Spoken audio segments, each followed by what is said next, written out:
fẹ́ dàbí ìbáwí díẹ̀ oyè yín.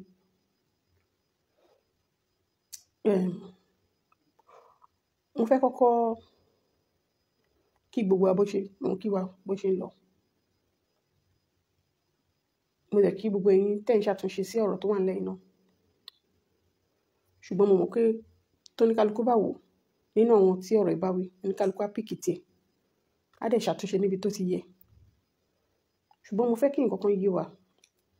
Tá bá ti ní disagreement lórí nǹkan kan, or tá bá ní ẹ̀hónú sí nǹkan kan, ó máa ń da ká trash ẹ̀ out once ká dẹ̀ move on.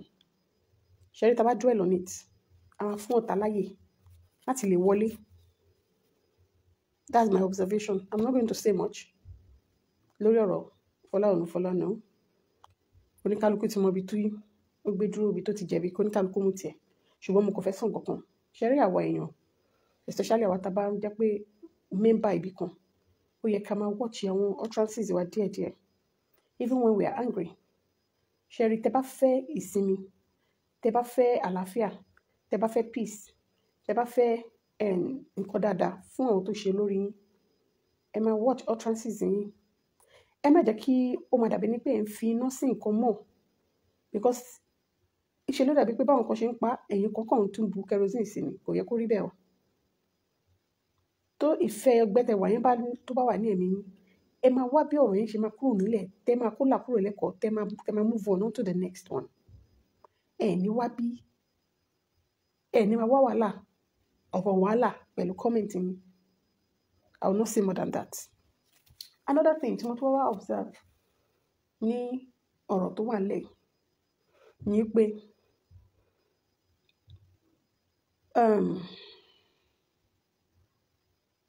ṣé rí comment àwọn èèyàn ó máa ń go a long way gan ní ìgbà míì, àdẹ̀kí understand it. That is why tó fi jẹ́ pé tẹ́lùmí bá kọ comment, àwọn tí ọ̀rọ̀ yẹn bá rí máa ń tètè down. And there is a reason for that. The reason is because till any of that counter commenting at that time, it can become an issue for that person. Mo notice pé àwọn èèyàn búburú, àwọn èèyàn dúdú, kò dẹ̀ ń ṣe àwọn èèyàn dúdú nìkan, in fairness. Mo notice pé èèyàn generally, bóyá a máa believe pé rumor ó máa ń dùn ni o. A kì í wá ohun tó ṣe òdodo ká mú dájúdájú kó tó di pé a bẹ̀rẹ̀ sí ń jálù ọ̀rọ̀. A máa ń like ibi tí màdàrú wà. A kì í tètè understand pé àwọn contributions wa nígbà míì máa ń matter nínú ọ̀rọ̀ láti lè mọ̀ bóyá ọ̀rọ̀ yẹn máa tètè yanjú àbí kò ní tètè yanjú.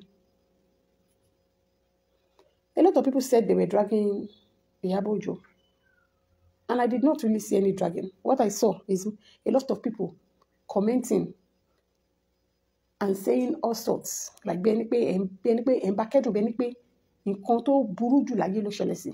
This woman came out. She had come out to explain to you. So tá bá really wo nínú knowledge tèmi, àwa tá sọ pé a nífẹ̀ẹ́, tá máa ń ṣe kọ́mẹ̀ntì tó jẹ́ pé àkímọ̀ when to stop. Àwa gangan nígbà míì, àwa ni a máa ń position àwọn èèyàn fún dragging. And we have to be very careful. So lórí ọ̀rọ̀ yẹn, that is what I'm going to say about it. I'm not going to go deep into anything. But I have somebody I want to really talk to tonight. And ọ̀rọ̀ mi. In fact, kò ṣe èèyàn kan, wèrè kó máa jẹ́ tiẹ̀ lọ́wọ́ mi o. But I have somebody that I really want to speak to tonight. Ní alẹ́ yìí. Ẹni kejì, mo ní bí, I think how many of them? About 2. Àwọn yòókù máa jẹ́ tiwọn, àwọn yòókù yẹn. In fact, gbogbo wọn almost the same levels náà jọ wà. Ó lè yàn kan tí mo kọ́ fẹ́ mú topic ẹ̀ lálẹ́ ìsẹ́nu. Torí ẹ̀yin tí mọ̀ mi kì í fẹ́ pẹ́ lórí show. Especially, you know, tá bá ń ṣe show báyìí, tó lè jẹ́ pé ilẹ̀ ti ṣú ní Nigeria. Now, Ìyá Ìbàdàn, ó ti pọ́n mọ́ woman yẹn jù láti máa jump fence káàkiri. Ṣé rí nǹkan tí mo hate jù láyé yìí, òun ni ẹni tí ò mọ ibi tí òun fúnra rẹ̀ tó sí. Ẹni tí ò bá dẹ̀ tí mọ ibi tó tó sí, irú ẹni bẹ́ẹ̀ yẹn kò ní self dignity, kò ní self worth, kò dẹ̀ ní self respect. And in fairness to you tonight, I am not insulting you. if I were you, I'll take this as an advice. Ó ti pọ́n mọ́ jù láti tètè máa bẹ́ mọ́ èèyàn. Ó ní ìwà burúkú kan tó jẹ́ pé gbogbo àwọn tó bá ń bá wọn ṣe, tó bá ń bá ṣe ọ̀rẹ́, ó ní láti watch out with the kind of friends that she is. Ó máa jẹ́ ẹni tó máa dàárín àwọn ènìyàn rú dáadáa. Sherry, mo fẹ́ kí nǹkan kan yé wa lénìí. Ẹnikẹ́ni tó bá ti wà láyé, tó bá believe pé òun ní scores láti settle pẹ̀lú èèyàn kan, àbí òun ní ìkùnsínú pẹ̀lú èèyàn kan, àbí òun bínú sí èèyàn kan, tó bá wá feel pé kóhun team up pẹ̀lú common enemy kan ni òun fi lè pa ẹni yẹn, irú ẹni bẹ́ẹ̀ yẹn ó yẹ kẹ́ watch out fún èèyàn bẹ́ẹ̀. Sherry, there's a difference between orí enemy yẹn àti ẹnìkan tó ti pose as enemy ẹ rí. Ó wá rí pé wọ́n ń ju òkú fún ara wọn, ìwọ wá decide láti sọ̀rọ̀ ẹ̀ di hype man láàrin wọn. Sórí tó ti sọ̀rọ̀ ẹ̀ di enemy ẹ̀ tẹ́lẹ̀ yẹn, tó ti wá dàbí ẹni pé ó ti neutral sí yẹn, kò kí ń ṣe pé bóyá o fún ní full support, kò kí ń ṣe pé o lọ ganu sọ́dọ̀ ẹ̀ o, ṣùgbọ́n o lè encourage ẹ because weapon náà lẹni yẹn fẹ́ lọ fi enemy ẹ̀ ṣe sí ẹ kó tó dé pé àárín wọn dàrú. Ẹni tó bá lọ́pọlọ kó bá mi pick nǹkan tí mo sọ yẹn, mi fẹ́ sọ jù. Ṣùgbọ́n sórí tó bá jáde as somebody, for example sin, tí mo bá ní ọ̀rẹ́ kan tí ọ̀rẹ́ yẹn jẹ́ A, èmi àmẹ́bọ́ ní ọ̀rẹ́ tó ń jẹ́ A, mo wá ní common enemy kan tó ń jẹ́ B. Gbọ́n mi sí omi ò tó wà láàrin èmi àti A.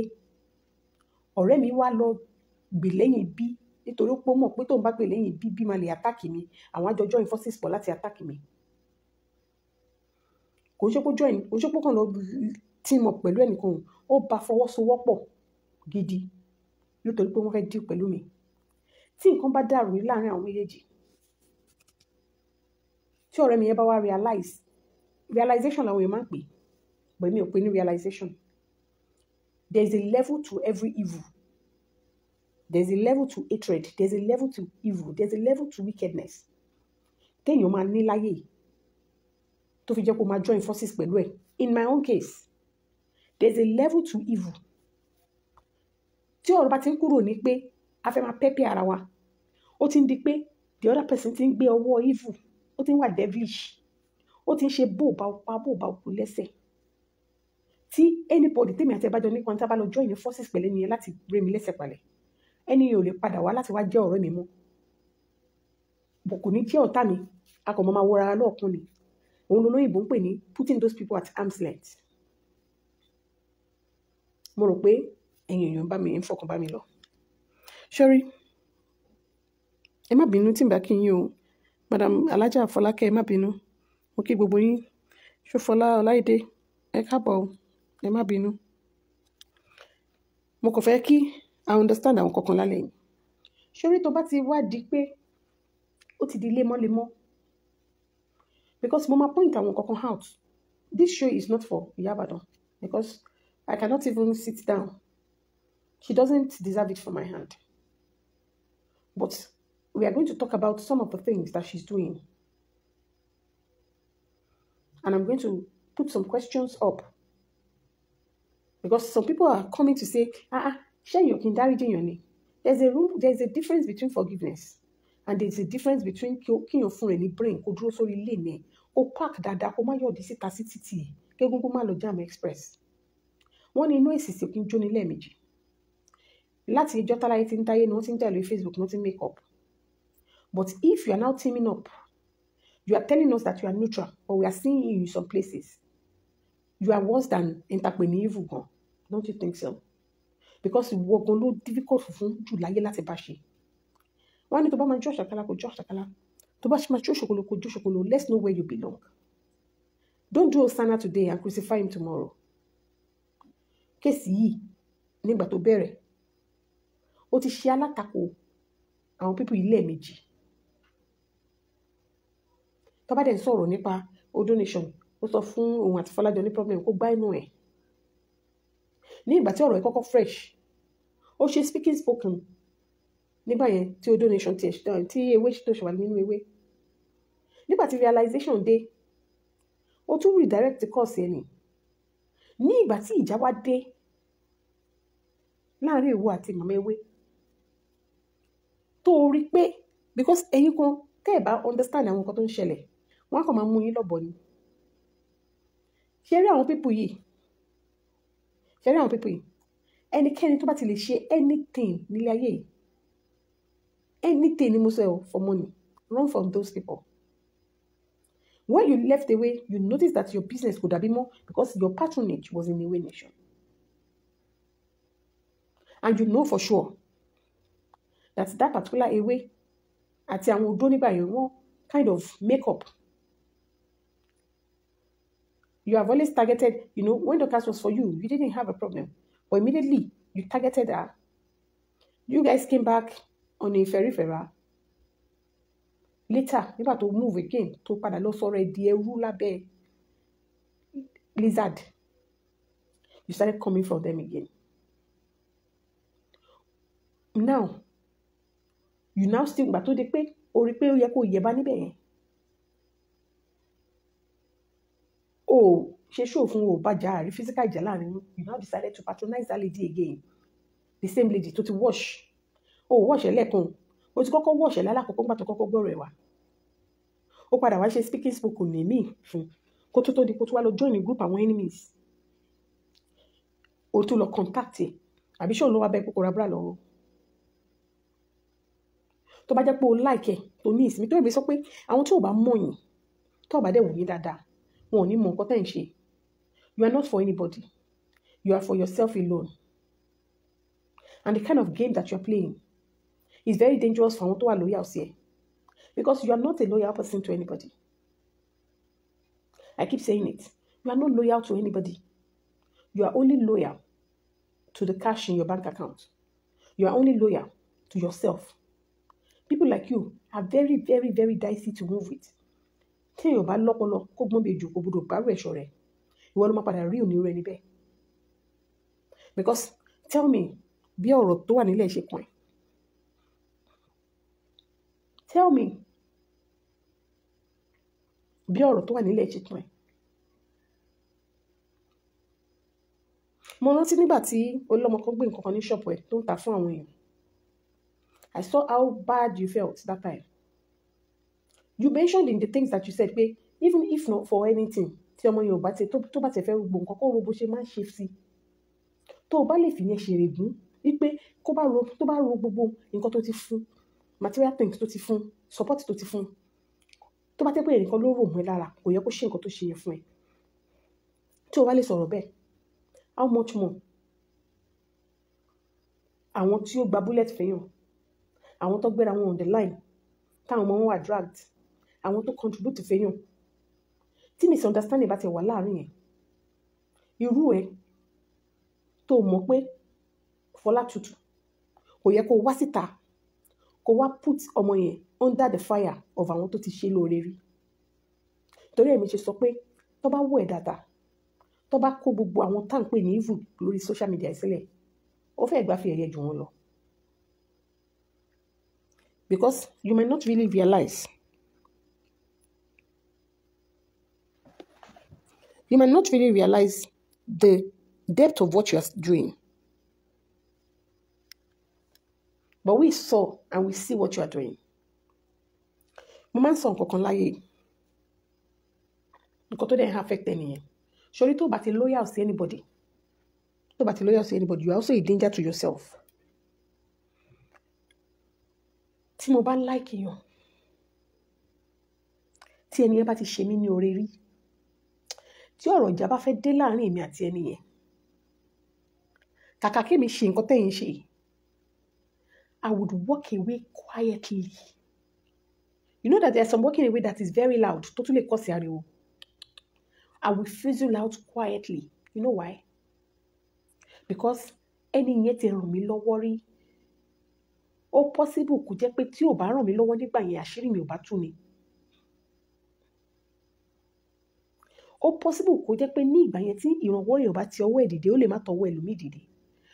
Ó dẹ̀ possible pé ìrànlọ́wọ́ yẹn lè ti ọwọ́ any other person wá. Ṣùgbọ́n the fact that òun ni Ọlọ́run fi ṣe gàyétírà nígbà yẹn ìyẹn fi hàn pé mi ò need láti burn bridge yẹn. I can only desert the bridge. And when I say desert the bridge, I am not going to render that bridge useless because other people can use it. In your whole case, ibi tí wọ́n ti gbé ẹ sókè rí ní ìgbà tí olóòtí ò sí nǹkan kan. Because tàbá wí tán nísìn, wọ́n ní pẹ́pẹ́ sí okọ́ báyìí káwò. O ò lè divorce ẹ from your life. Ipe nǹkan tí ewé nation ṣe fún ẹ. O ò lè kó síbi tó ti fẹ́ sọ story life ẹ. No matter how much eraser tó bá rà láti parẹ́, ó máa wà níbẹ̀. So no matter what has transpired between you, tó jẹ́ grudge tó wọ́n ní, or tó jẹ́ ìkùnsínú tó ní sí wọn, the way tó ṣe ń burn bridge kò yẹ kó burn ẹ. So for you to have done some of the things that you did, for you láti rò pé business ẹ lọ sílẹ̀, you can quietly walk out of that particular thing without issues.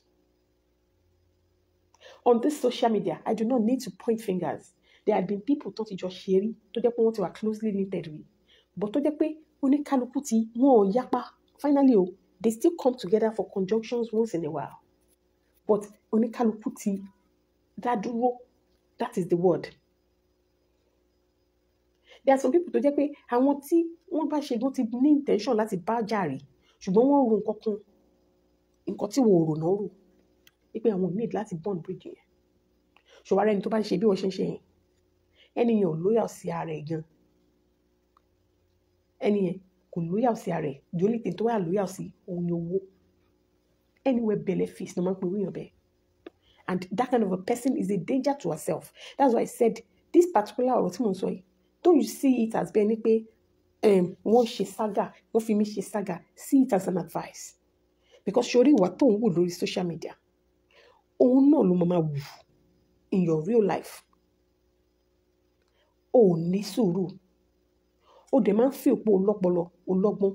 Ṣùgbọ́n tó bá notice ẹ̀, o kàn ní ọgbọ́n àyìnmọ̀ kéré, ayé ní padà ló ní.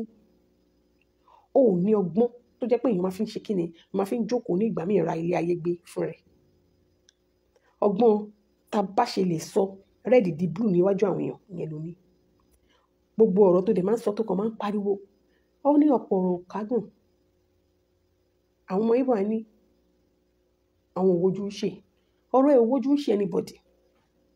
Ojú pípọ́n tó máa lè kó wọn sìgá.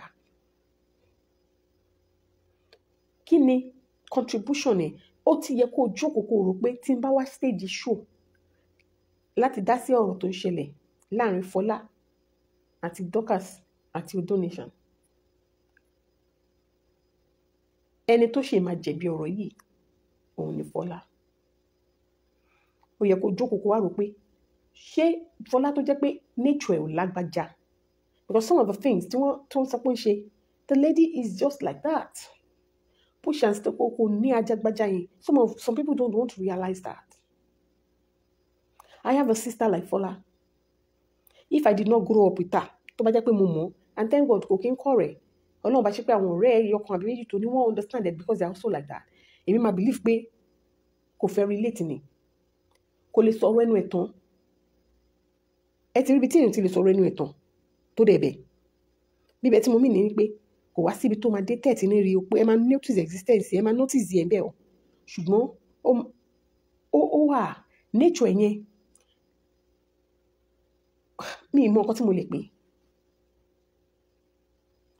Tó wà tí ẹ bá jókòó one on one, ó lè ro bótò. But tó bá ti di pé kó face public or something, it's a problem.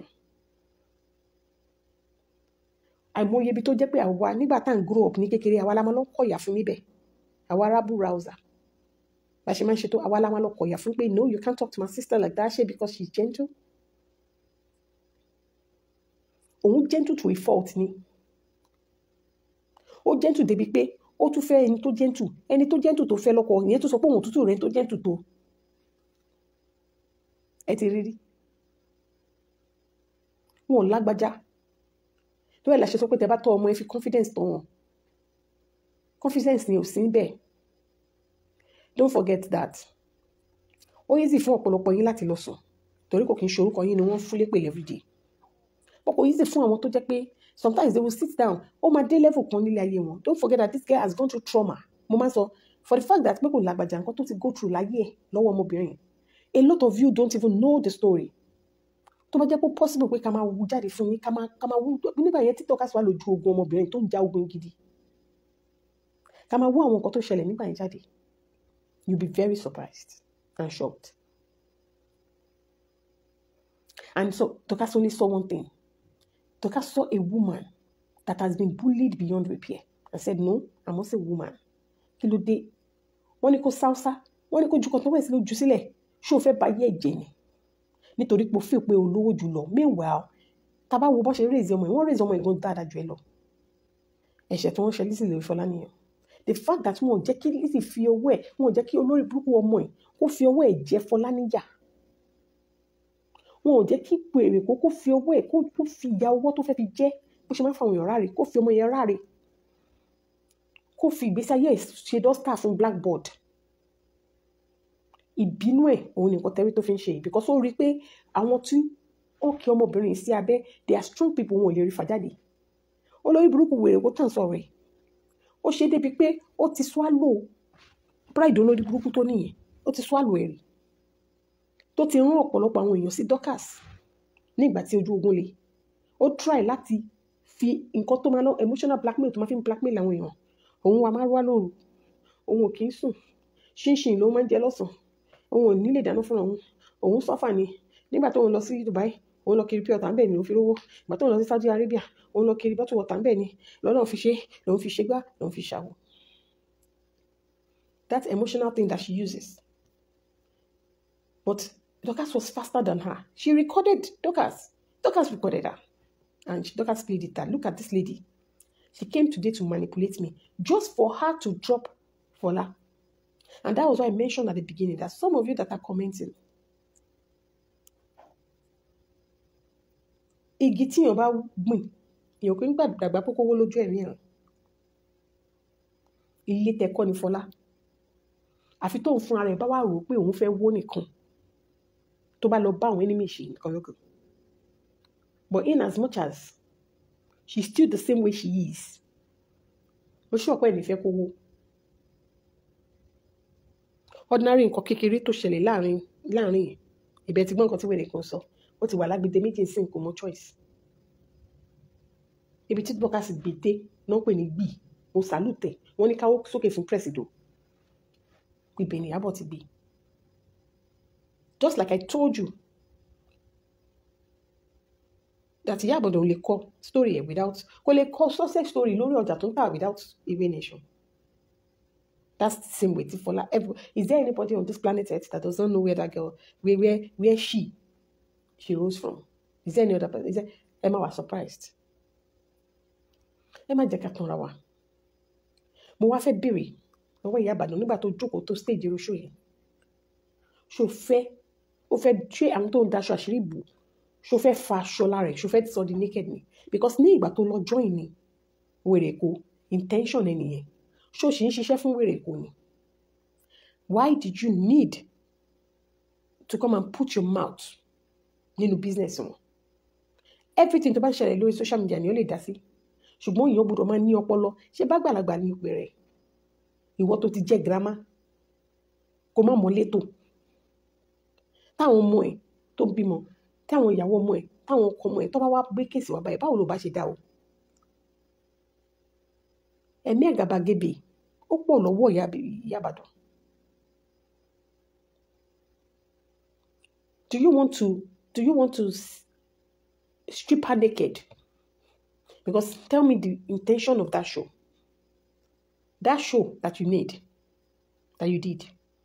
Tá bá fẹ́ fi analyze it, ó categorize it sí level ọ̀tá nílé ayé Fọlá. Ó categorize it sí level ọ̀tá òtítọ́. Ọlọ́run gan sọ pé ká ṣe kíni? Ó ní ká acknowledge òun ká dúpẹ́ lọ́wọ́ òun.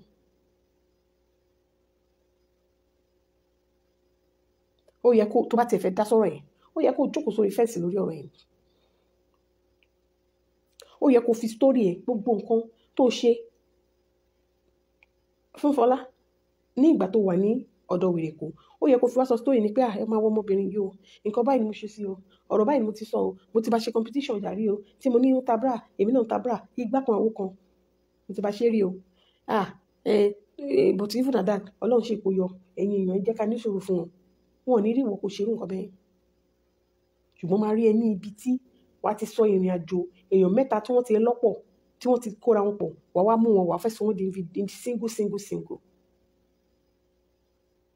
ó tètè lè jump on that case gbogbo ìtíwèrè kò ṣe láti jọjọ́ ẹ̀ ṣé o rántí pé ìgbà tó fẹ́ sọ̀rọ̀ wedding or no wedding tó fẹ́ sọ̀rọ̀ nípa wedding tó lọ and everything títí Ìyábọ̀ you were as neutral as possible because o fẹ́ kí wèrè kó di tiẹ̀ mú gbogbo yín tẹ́ bá ti rí ẹni tẹ́ feel pé òun ló jẹ́ the weakest link ẹ máa feel pé easy fún yín láti dáàbò tó bá jẹ́ pé o tó tán bó ṣe máa ń pariwo pé o tó tán kí ló dé tó ṣe jáde tán nígbà yẹn jáde tán náà tó bá ti di ọ̀rọ̀ àwọn tóbi tó ti lọ ṣu sí tí ò yẹ kó ṣu síbẹ̀ wàá ra mú rẹ̀ wàá kúnra ẹ ní neutral tó bá ń sọ̀rọ̀ ó fẹ́ lè má mẹ́nu lọ sọ́rọ̀ ṣùgbọ́n tó bá ti di ọ̀rọ̀ ọlọ́rọ̀ ọ̀rọ̀ tí wọ́n pè é sí ọ̀rọ̀ tí ò yẹ kó dá sí wàá mọ bó ṣe máa gà ní bó ṣe jókòó who you help èèyàn mélòó ló ti ti ara tiẹ̀ dìde bẹ́ẹ̀ yẹn èèyàn mélòó ló ti ti ara tiẹ̀ dìde bẹ́ẹ̀ yẹn mo béèrè ni ó ṣèrè gúgú nǹkan tó ń béèrè lọ́wọ́ yóò ti pọ̀ jù àwọn oní kọ́mẹ́ǹtì sọnù táwọn máa ṣe kọ́mẹ́ǹtì kiri kiri kan silence did not do well àwọn náà láòdù ẹ̀ àwọn náà sọ́ di nǹkan bàbàrà gbogbo ẹ̀yin tẹ́ ń kọ́ àwọn kọ́mẹ́ǹtì yẹn kiri kò sí difference láàrin èèyàn àti àbàdàn tá à ń sọ rẹ̀ tọ́rọ̀ bá ti ṣẹlẹ̀ tẹ́ bá rí i pé àárín àwọn pípì ti gún rí tí ò kì í ṣe pé bóyá ìkan nínú wọn ti gbé evil wọ̀ ó yẹ kẹ́ wá bẹ ṣe máa ṣètò ẹni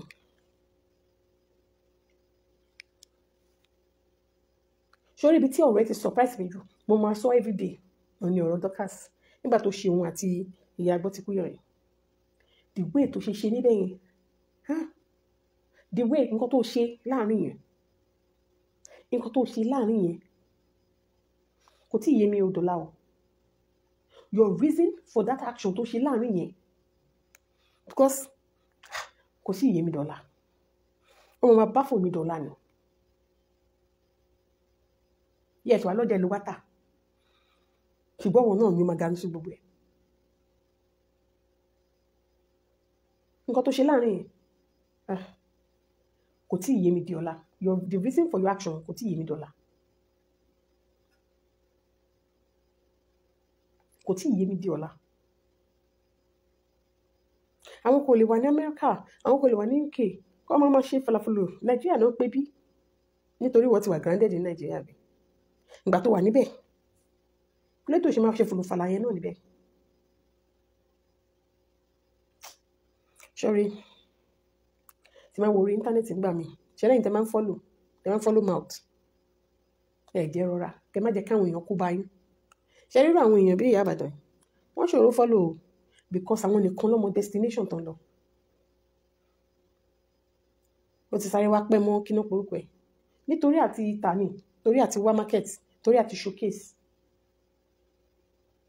mo ra bra lọ́wọ́ ẹ̀ yá ohun ẹ̀ ló ra bra lọ́wọ́ ẹ̀ ní kọ́kọ́ ló ń tra bra náà ó fi pé woman supporting woman ni do we need to know you shall want to set her up for dragging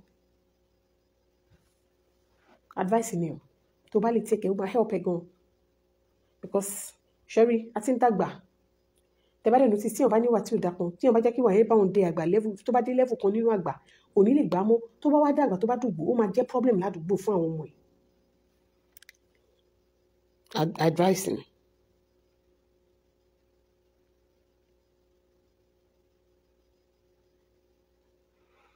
Advice ni.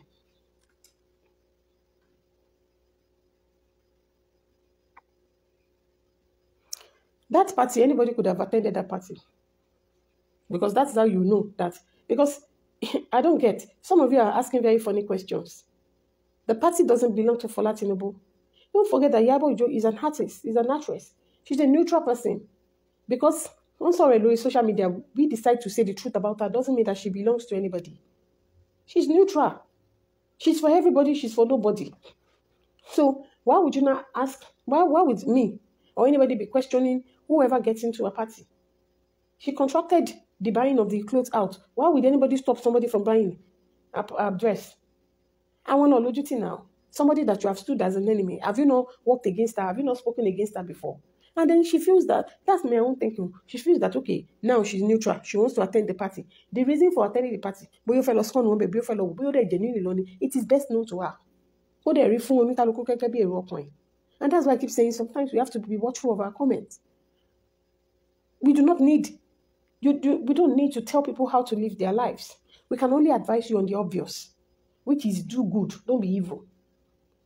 She has every right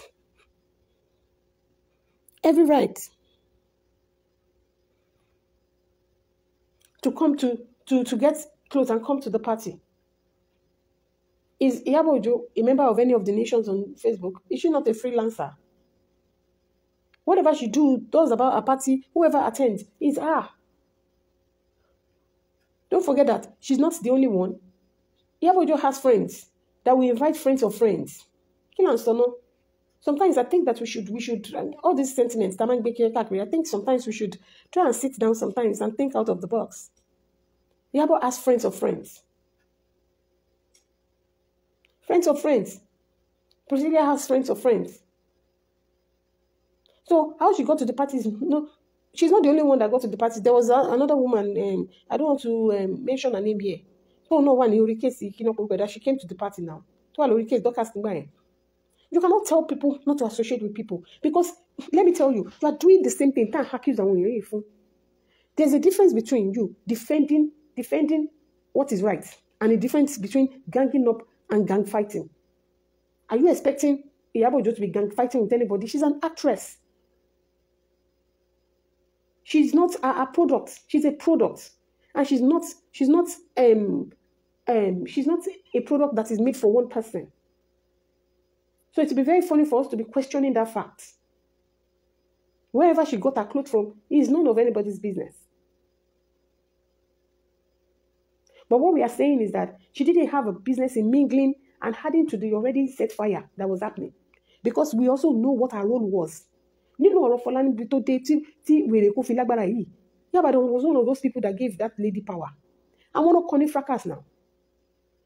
She was not on Facebook. But Baba deeply rooted in fracas. You cannot really know. I want to call it now. And that is why that's why she say anybody to belongs to me. What you are doing that for is best known to you. But some people can read you like a calendar.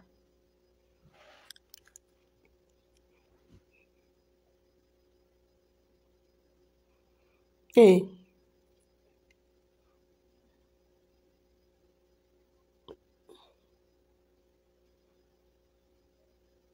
No. So, hold on. More comment. I want to respond to that comment.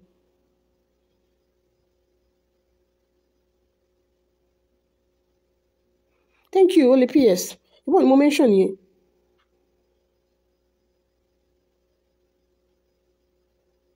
Now, you are saying that is dangerous for Queen Mother. Oh my God. I don't want to go deep on this particular case. I think I will just need to stop responding to this. Because if I say something now, you'll be very surprised. Sometimes we need to think deep before we actually act. Some people you think are for you are not for you. Motive walaye. I follow my heart. Can you really trust people? Can you really trust people? Anybody that comes into your group for any reason at all, toba easy for any year. If that person can easily migrate because of flimsy things, can easily migrate because of flimsy things. That person in the first place had a mission, and the mission was not to belong in that group. In the same group that you are talking about. Do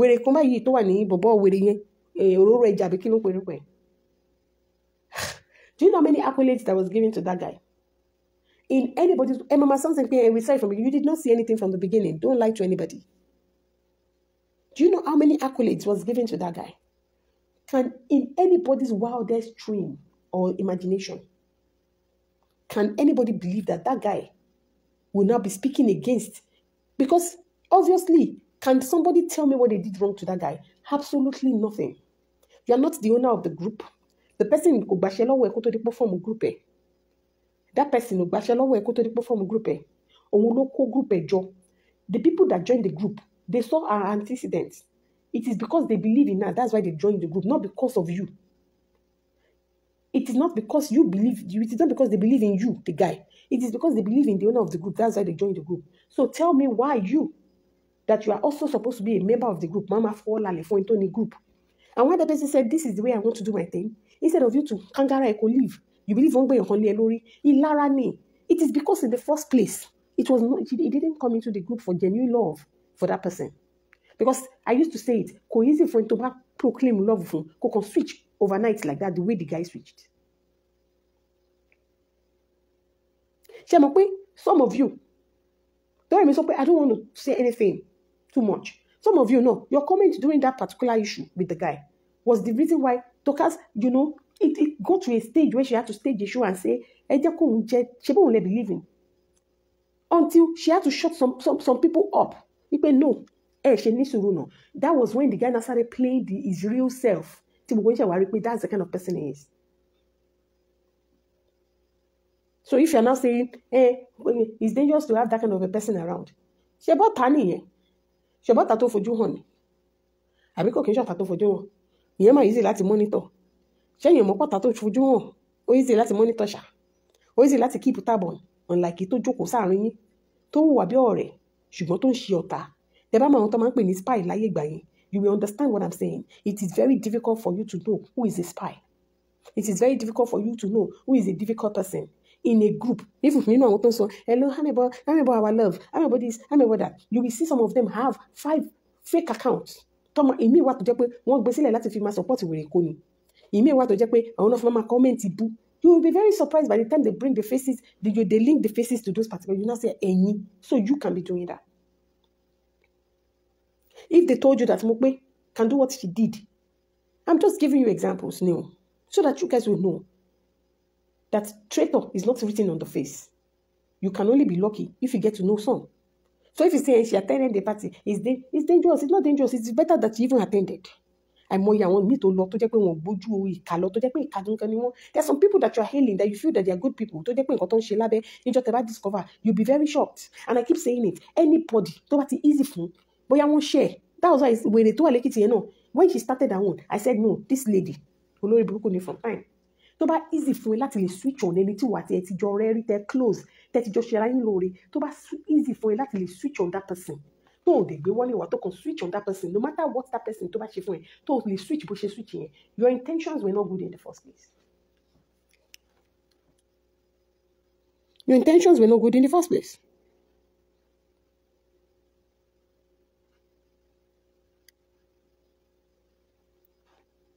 Yes, you can't trust people, but you can guide your coast.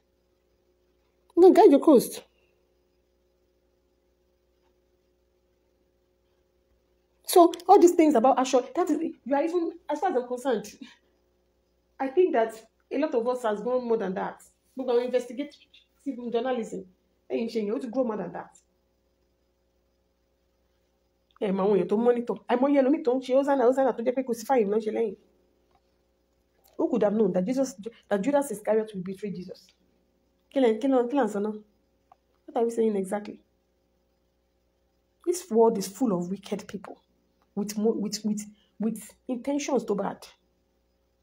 And I keep saying something. In life, motive is a very important thing. What is the motive of the people that are supporting you? Is it because they genuinely like you? Because you're a truth sayer? Or because they just feel they want to get popular with you? With your name, or they feel that they can benefit.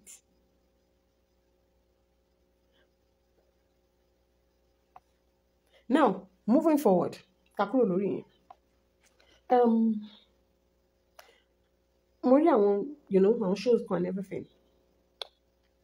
Sherry only pata yellow. tá a bá mú òun àti ìyá Ìbàdàn tá a sọ̀rọ̀ ẹ̀ tán yìí wọ́n fẹ́ lè jẹ́ sisters because ìwà wọn fẹ́ the same. Tí o bá ní ẹni tó máa ń pa irọ́ lọ́rẹ̀ẹ́ tó dẹ̀ máa tẹ mọ̀ pé irọ́ ló máa ti mọ̀ fún rọ́ ẹ̀ kò yé yín.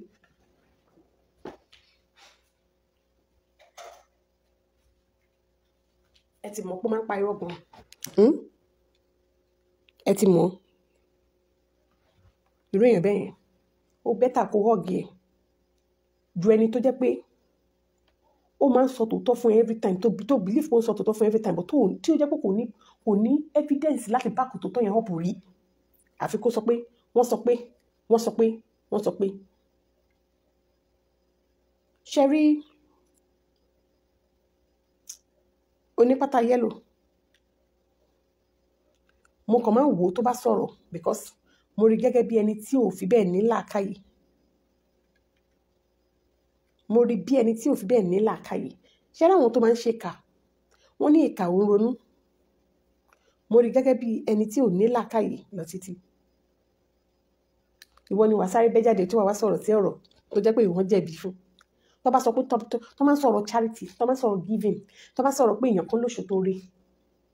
Tó bá tiẹ̀ jẹ́ pé tòótọ́ lè nǹkan lè ṣòtò rí. Ìbẹ́ ni yẹn ṣoore ni.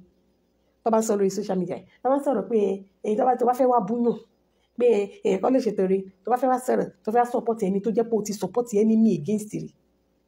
Ó yẹ kó máa fi ọpọlọ sí i. Ṣo mọ reason ni pé ìdí ẹ̀ ń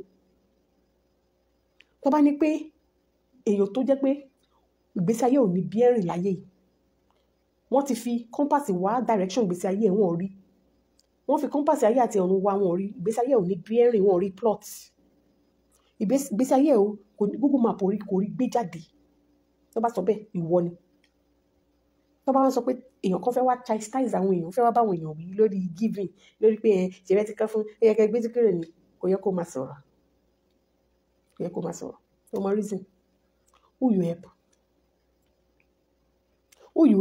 wèrè aláìlọ́pọlọ who you help gbogbo àwọn tó sọ pé ó fi platform ràn lọ́wọ́ rí wọ́n padà gé kajẹgbẹ̀ yìí ni ṣó lè mú ẹyọ kan péré fún mi nínú wọn tó jẹ́ pé ó lè bọ́ síta láti ṣe testimony ẹ̀ tó mọ̀ tí wọ́n bá ṣe testimony yẹn tó làmìlaka testimony yẹn ní ending ó ní body ó tún ní ending kò yẹ bóyá kò bọ́ síta kó wá fún mi ní orúkọ èèyàn kan nínú wọn. Ojú wa ló ṣe lórí social media yìí ní ìgbà tí ìwọ ojú wa ló ṣe ní ìgbà tó wá bẹ̀rẹ̀ sí gba owó tí mi bá tẹ̀ mọ́ gbogbo èyí tí mi mọ̀ tí Ṣádàrẹ́ mo mọ̀ náà ìyẹn popular bàjẹ́. What did you do with that woman's money? Fọlá ò ní ailment kankan. What Fola wanted was nǹkan tó máa put food on her table. The only issue Fola had was that she's being bullied by a lunatic. The only issue she had is that her life was endangered because kò lówó lọ́wọ́. But ẹni tó jẹ́ pé wọ́n ti fún ní ọjọ́ tó máa fi leave. Ẹni tó jẹ́ pé ó ń wá láti tọ́jú ara ẹ̀. Tó jẹ́ pé the only thing tó jẹ́ lógún nígbà yẹn ni good health. She can give that her life up for good health. Ẹ ti gbọ́ rẹ̀. What did you do to her when you came out to collect charity for her? So ti rí pé wọ́n ní pé tí kinní kan wá ṣe kinní kan kò ń ṣe ẹnu akányìn ni wọ́n ti máa ń gbọ́. Ó rí pé ẹnu ẹ̀ ò gbá. Ayé ẹ̀ ò gbé charisma ẹ̀ ò tó bẹ́ẹ̀ láti wá call anybody out. Especially àwọn tàti ẹ̀ wá rí tí wọ́n ṣe rere nínú ayé tó jẹ́ pé àwọn tí wọ́n ti impact life wọn wọ́n pọ̀ súrẹ́rẹ́rẹ́rẹ́rẹ́rẹ́rẹ́ lọ ni. Accomplishment wọn ó pọ̀ yanturu lọ. Àwọn tí ìgbésí ayé wọn ti change nípasẹ̀ Dorcas ó lọ bí òkun ni. Joshua lè wá compare. Kí ni achievement ẹ̀ ẹyọkan tó ṣe yẹn pẹ̀lú bí ojú wọn ṣe rí tó ní Odo Nation wọ́n make sure pé gbogbo challenges táwọn rí lórí Fọlá pátá àwọn sì make sure pé Fọlá ṣe kí ni ó jẹ́ èèyàn láyé. Kí ló padà ṣẹlẹ̀ sí Ṣádàrẹ́? Sọ fún mi.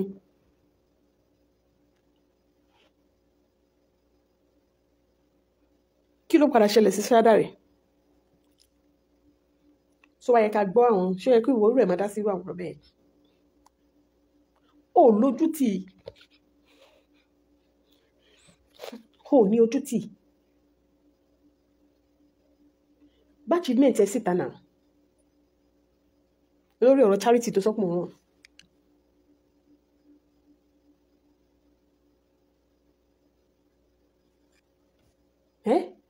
Ò lójú tì. Bá achievement ẹ jáde lórí empowerment tó lóò ṣe pé jáde jẹ́ ká rí. Ìwọ tó dáwó birthday fún ọ̀tọ̀ ni pé we are willingly going to do this birthday for you. Àwọn náà sọ ẹni ẹ náà tó wá síta wá yọ̀ fún Ọlọ́run. Ọ̀tọ̀ ni ìwọ tó jẹ́ pé o ní láti dákóló kọ́ máa fi 1 naira 2 naira síbẹ̀ ni ìwọ tó fẹ́ ṣe birthday tó attach price mọ́. Àbọ̀ mọ̀ pé attach price mọ́ ni pé kó ní kálukú mọ́ wẹ̀dá ní tó máa fi jẹun ní restaurant tó ti fẹ́ lọ ṣe birthday. Only you can run it. Ìwà àtọ̀rẹ́ náà lè má kọ́kọ́ ṣe àwọn very incredible things. Now only you feel run am. O lè wá owó kó fi kọ́ àwọn èèyàn lẹ́nu jọ. Ṣé by force náà fi ń ṣe birthday? O gbọ́dọ̀ pé èèyàn bíi 5 jọ kẹjọ kó náà yín lọ bẹ̀ tó mọ̀ pé o lè afford.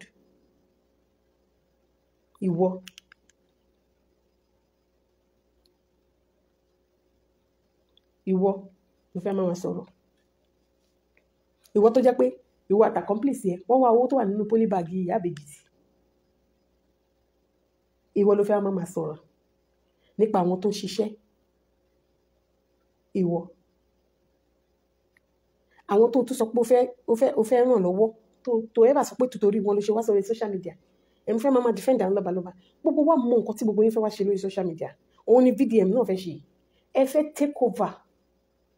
Kẹ́ di spokesperson, kẹ́ sọra yín di ìwìn. Kẹ́ mú gbogbo other person kẹ́ lé wọn wọlé kọ́ má lè lẹ́nu ọ̀rọ̀. Kẹ́ sọra yín di ẹrù jẹ̀jẹ̀ fún àwọn other bloggers. Nǹkan tó fẹ́ ṣe nìyẹn, nǹkan tí wèrè kó náà wá ṣe nìyẹn. Orí tó ń jump from one pillar to post ni. Gbogbo nǹkan tó ń pè sí ló ń jump sí.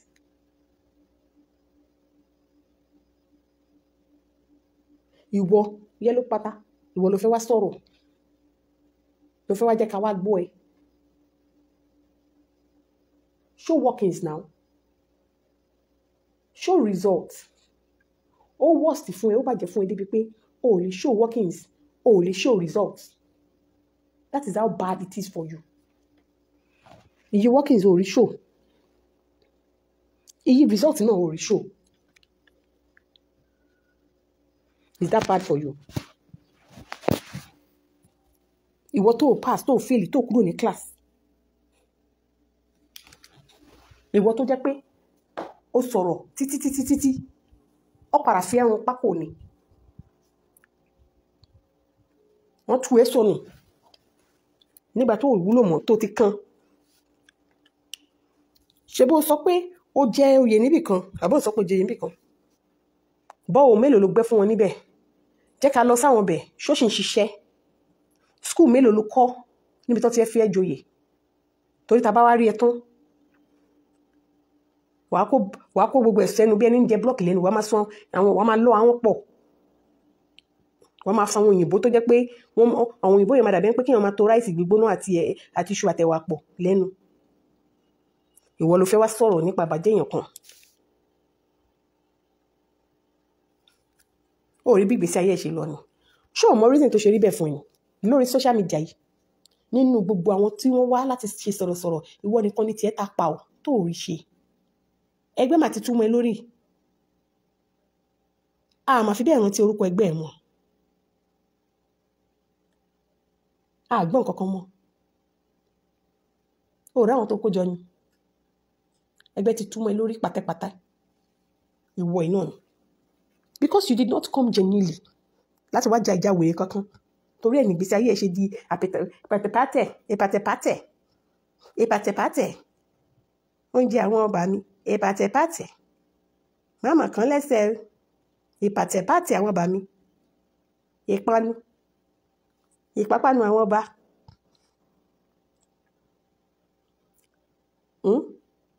Side dish. Orí ìgbésí ayé ẹ̀ ìwọ nìkan. Lọ́ wá sọ pé kí ló mú bọ̀? A ní mo rọ̀ mú bọ̀. Ọba mi fọwọ́ ṣe é. Kí ló mú bọ̀? Kí ló mú bọ̀ sọ fún wa? Ìpanu àwọn ọba kí ló mú bọ̀ side dish ìwọ ń ṣe side chic o side n àwọn ọba kí ló mú bọ̀ ń bẹ̀ disgrace ìyẹn nìkan ti yẹ kó tó fún ẹ láti jọjọ́ ẹ láti lè ṣe kí ni láti pe èrò àti ọ̀dọ̀ fún inú ẹ̀ pọ̀ pé kó jókòó kó wò pé I am not doing something right. Gbogbo àwọn tó gbé lẹ́yìn pátá wọ́n ti padà rí pé yín tó gbé àwọn tó ní káwọn máa fi gbé àwọn yẹn jẹ is actually unnecessary and uncalled for. Bẹ́ẹ̀ ṣe máa wá nìyẹn ẹ máa wá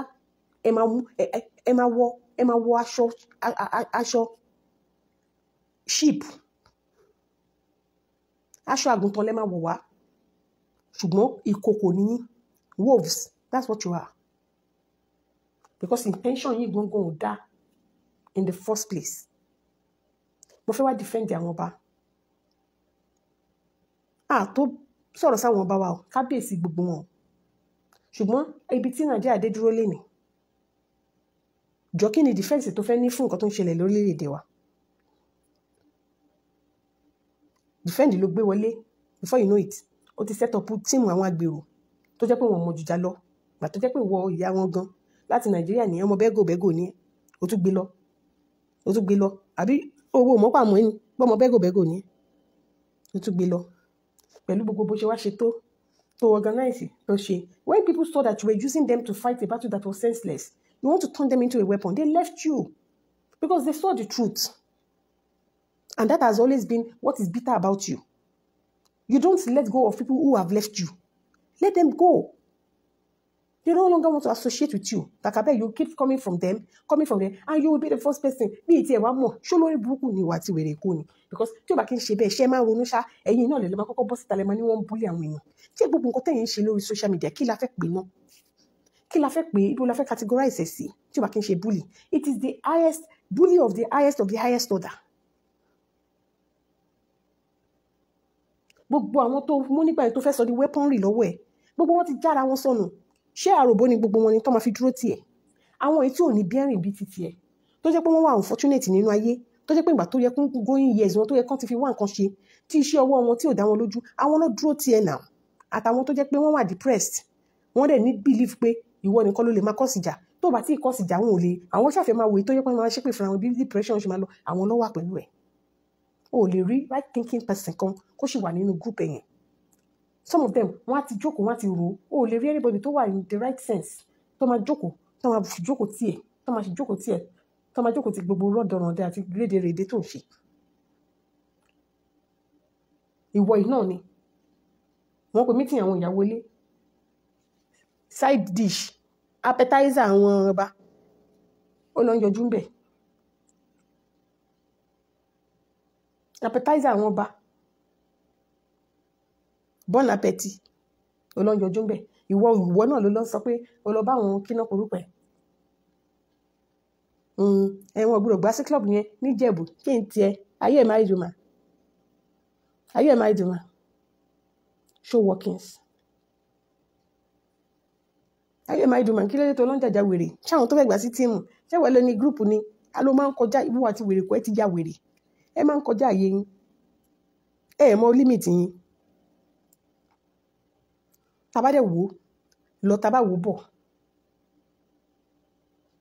ẹni tó fi ń ṣe ṣọrẹ́ ìwé èjì mo tẹ̀ láìkí yín ṣọrẹ́ the same game lẹ́yìn èjì jọ ń gbà o ẹjọ́ yìí ti ara yín ni o ẹ fi pé ẹ lè tíìmù pọ̀ tí ó bá kí ń ṣe pé orí yín ò pé if you believe in yourself you can fight your battle alone without issues people will join you kò ń ṣòwò ló máa lọ ṣàpàṣẹ ó ti mọ́ ẹ lára kó máa ṣàpàṣẹ ìwọ tí wọ́n sọ pé wọ́n máa ń sanwó hòtẹ́ẹ̀lì àwọn ìwọ tí ìwé nìkan ti sọ pé òun ló ń sanwó hòtẹ́ẹ̀lì tó máa ti lọ́ńdọ̀ ẹ̀ ìwọ yìí náà ló gba ilé ẹ̀ lọ lójó jókòó lẹ́mú wáìnì òfò nǹkan tẹ̀lé lọ ṣe ń bẹ̀ òye wa ẹ fẹ́ lọ wo ọjọ́ tójú yín ni alpha báwo lẹ ṣe rí bẹ́ẹ̀ sí ilẹ̀ mélòó lẹ ti rà àbẹ́yìn lẹ ra acre 1000 tán sọ ń pẹ̀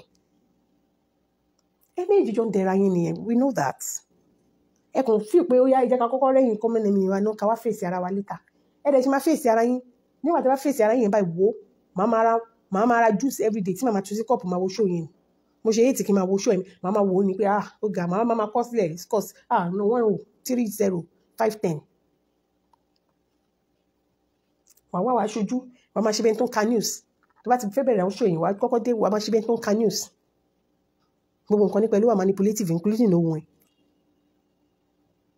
àti bẹ́ẹ̀ tó ń ka news ìròyìn ọ̀sán ìwọ náà máa ń crucify ìwọ náà máa ń sọ̀rọ̀ ọ̀rọ̀ tọ́ sí ẹlẹ́nu kí ni ipa tó ní ní àwọn ibi tó ti joyè kí ni ipa tá a rí tó níbẹ̀ nínú ilé àwọn èèyàn láyé àwọn èèyàn kí ni ipa tó níbẹ̀ everything we have to say about you on this social media is not good ìwọ ikán ló gbọ́ rẹ̀ wá bóyá tó rọ́ ni bóyá tó tọ́ ni ọ̀rọ̀ àṣírí tó sọ́pọ̀ rẹ̀ fi sí ẹ lọ́wọ́ nípa ọmọ tó wà lọ́wọ́ ẹ̀ ọkọ̀ ẹ̀kọ́ ló ní ìwọ ìlú wá tu àlétà la gbọ́ pé ìyọ́ ló wá pamọ́ wúmà yẹn ìwọ nìkan lénìí ìwọ nìkan lánàá ìwọ àti wèrè kò bí ẹkún àpọ̀pọ̀ jẹ ṣọ́ṣẹ́ pè fún yín ni ẹ wá kí n tírẹ̀dì fún nǹkan tó dáa àfi kẹ́ máa tírẹ̀dì fún nǹkan burúkú wọn ò gbórúkọ yín níbi kan tó dáa kọ́ gbórúkọ yín ní ibi tó bá ti ń ṣe manipulative games ibi tó bá ti ń ṣe nǹkan tó wà illegal nǹkan tó ṣe gbọ́ àwọn nǹkan tó jẹ́ pé wà inhumane nǹkan tó máa ń gbórúkọ yín nídìí ẹ̀ nìyẹn nígbà wo ló fẹ́ change gan-an nígbà wo ló fẹ́ change ṣé bó ṣe ṣe bẹ́ẹ̀dẹ̀ wèrè kan tó ló ṣe bẹ́ẹ̀dẹ̀ táwọn èèyàn sanwó tán sanwó oúnjẹ mọ́ ní restaurant gbogbo wọn lọ ṣé bó ṣe ṣe ni ṣé kò yẹn ò tí tó ẹni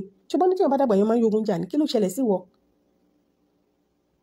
ogun mọ́ dédé ìwọ náà wá bọ́ sórí internet ó wá ń sọ̀rọ̀ you are not believable kò sẹ́ni tó lè believe ẹ my dear because antecedent ẹ àwa ní proof fún nǹkan tá à ń sọ ní ààyè sọ náà and you know it the proof is there on internet lady yẹn wá gbé ẹṣẹ́ pé é pé ńlá ló wá gbé ẹṣẹ́ and because that happened to you that was why tó fi jẹ́ pé ní ìgbà tí ọ̀rọ̀ dọ́kà ṣẹlẹ̀ ọ̀rọ̀ ìyá àbèjì ń ṣẹlẹ̀ torí ẹ̀ ló ṣe intensify effort ló ṣe lọ́n fi ọ̀rọ̀ sẹ́nu woman yẹn pé kó wọ́n máa sọ̀rọ̀ do you know how many times that lady came to come and meet Dorcas oore tí Dorcas ṣe fún wọn láyé o ò tí ì ṣe fún anybody nínú òun rí ìjọ kan náà lójú kò ló bẹ̀rẹ̀ sí sọ story ló mú script tí ò ṣẹlẹ̀ mo tẹ̀ sọ pé bí àwọn tó ń ṣeré eré ìtàgé bóyá kó mú script tó kọ níjọ́ ìbí akọ́fẹ́ yá àti eré bí ó máa dùn gbogbo bó ṣe fẹ́ the kind of life you want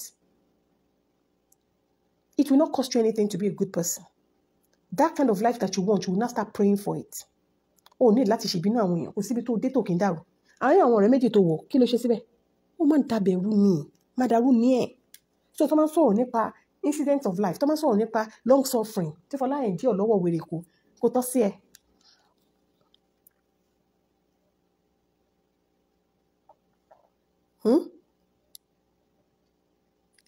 wọ́n ń sọ̀rọ̀ nípa ìpápátẹ̀ kò tọ́ sí ẹ ìpápátẹ̀ small chops àwọn ọba kò tọ́ sí ẹ lẹ́nu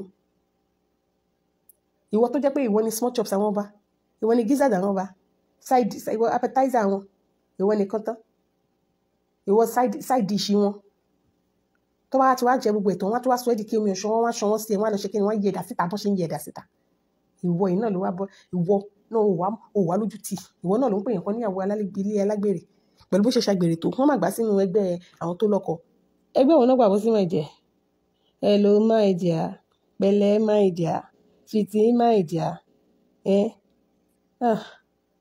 ó lójú tì ó rẹ̀ nírònú ó ní ojú tì kankan tó ó rẹ̀ nírònú before you know it wọ́n ti wá sọ̀rọ̀ wá sáré jump àwọn ọ̀rọ̀ tó jẹ́ pé ò ní sèlè lórí àwọn ọ̀rọ̀ tó jẹ́ pé even tó ṣe ń sọ yẹn ó yẹ kó máa kọ́ ẹ lẹ́nu ó yẹ kó máa kọ́ ẹ lẹ́nu bó ṣe ń sọ kò yẹ kó ó lójú tì ẹni tó gba donation fún pé ó gbé eré gidi gan èpè ẹ sì ń jà láyé ẹ èpè yẹn ló ń jà lọ́wọ́ ẹ ló ń jà ànàyàn ẹ.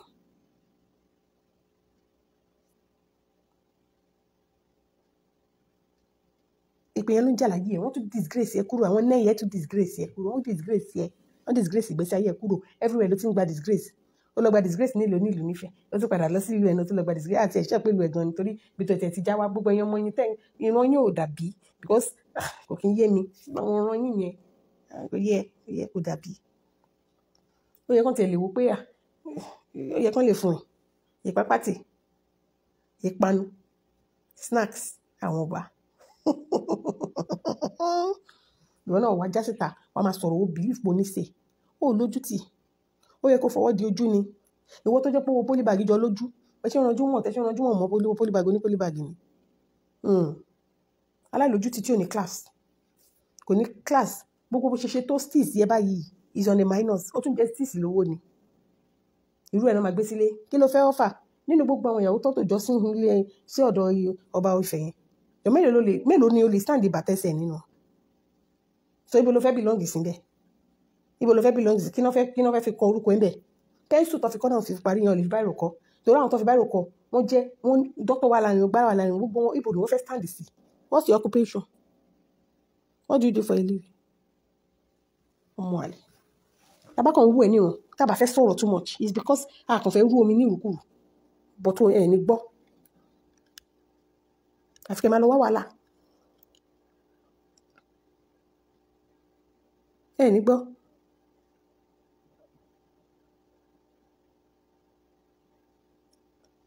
ẹ ní gbọ́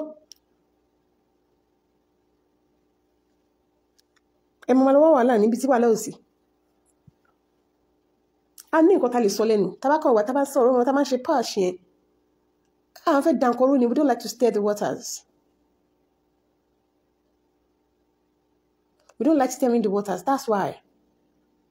We just want, everything to be cool. But wèrè ni yín. Wèrè tó wà lórí yín ò kì í ṣe wèrè kékeré. Wèrè yín gba kí náà porúkọ ẹ̀. Àwọn náà dè nọ́mà. A kò máa ń fi ọmọ tó wá kò máa ń fọgbọ́n ṣe ni. Nọ́mà àfẹ́ kẹsàn wá lẹ́nu ni. Ìpàtẹ̀pàtẹ̀. Ìwọ náà wá dé. Ìwọ náà máa sọ èdè nǹkan gidi. Mú kàn máa wọ ẹ̀ ni. Àjọ tó dójú ti wò sí ilé o. Orin lọ kí ló lọ ṣe náà? Ó lọ dóko. Mrs. Oko pa wá pọ̀. Ìwọ náà mo máa sọ̀rọ̀ èmi ò kí ń tẹ́kọ̀ àyàn yà mí ń tẹ́kọ̀ mi ní ọgbà àwọn tẹ́lẹ̀ bàdá gbé bàdá mi àwọn ẹlẹ́gbọ̀n àdìgbò àwọn ẹlẹ́gbọ̀n àgbà gbogbo àwọn yẹn kọ́ gbé gbogbo ẹnu ẹ̀ sọ̀rọ̀ rọra máa dá sọ̀rọ̀ sórí tó bá pò dá sọ̀rọ̀ ẹ̀ sí mi ní wá fún kálukú máa jókòó sórí kínú ìjọ mo ti rí tẹ́rù òun ò ní mú wọn ara ẹ̀ ẹ̀yin wèrè tó jẹ́ pé ìfọ́hùn lára yín ìfọ́hùn wà lára yín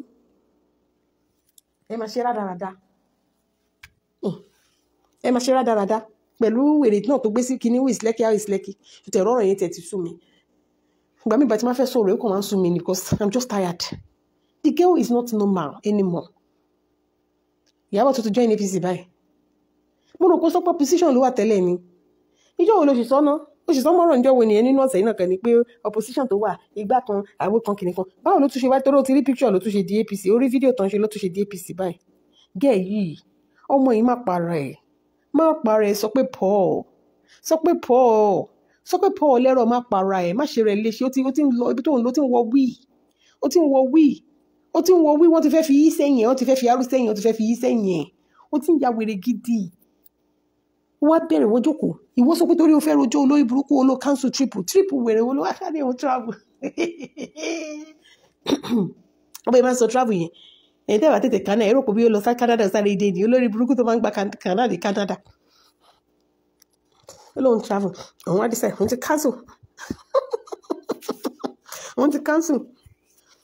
òun ti cancel trip òun ráyè báyìí ẹ̀yẹjọ́ ìjọba tó cancel trip ìjọ wo ló ṣe ṣó ìjọ wo ló pariwo ìjọ wo ló rojọ́ ó tún ṣe make-up lẹ́nu ó tún jẹ́ arúgbó èrò gbẹ̀yìn náà ni àfi bí arúgbó antelope kọ́ tó jọ nìyẹn ìgbésí ayé ẹ̀ ti bàjẹ́ tán ẹjọ́ ti bá yé ẹ̀ jẹ́ débi pé make-up gan ti di ìléfò Illuminati lójú ẹ̀ make-up ti ń léfò lójú ẹ̀ kò work mọ́ kò work ó bó ṣe gbẹ́ tọ́run tó gbẹ́ tọwọ́tọwọ́ ọwọ́ ẹ̀ ó rí ni ó ti ń jọ skeleton biology lab nǹkan tó ń jọ́sìn nìyẹn ó dẹ̀ dákẹ́ náà àtúwí tán ó tún pé EFCC sọ̀rọ̀ nígbà tó jẹ́ pé skul àbọ̀lẹ̀ máa lọ olórí burúkú tó lọ skul rọ̀lẹ́ ọmọ àlè ó ń pe EFCC kí ló kọ́ EFCC pẹ̀lú ọ̀rọ̀ ìwọ gangan ló yẹ kí EFCC gbé ibo ló ti rówó tó ń ná nígbà yẹn ìwọ gangan ló yẹ kó investigate tó lọ tó dé tó lówó òjijì ìwọ gangan ló yẹ kó investigate rò pé wọn tí máa wọ ẹ wọn ń ṣọ́ ẹ náà ìwọ tó ń pe EFCC ìwọ tó lọ sọ́jà Ìdúmọ̀tà tó sanwó tì tó lọ defraud wọn níbẹ̀ àbọ̀ mọ̀ pé fraud ló ṣe ni ta ló yẹ kán gbé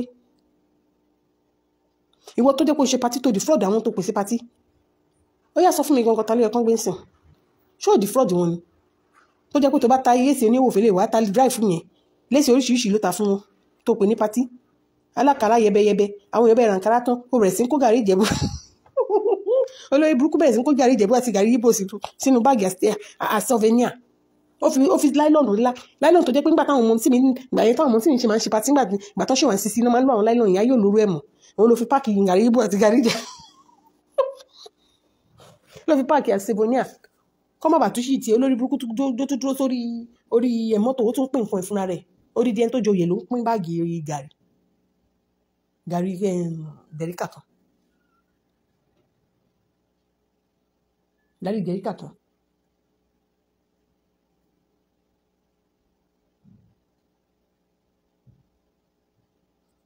ó defraud àwọn èèyàn gan aṣọ wọn wá the same ìwọ tó ló má ṣọ ó wá dàbí ẹni pé ọmọ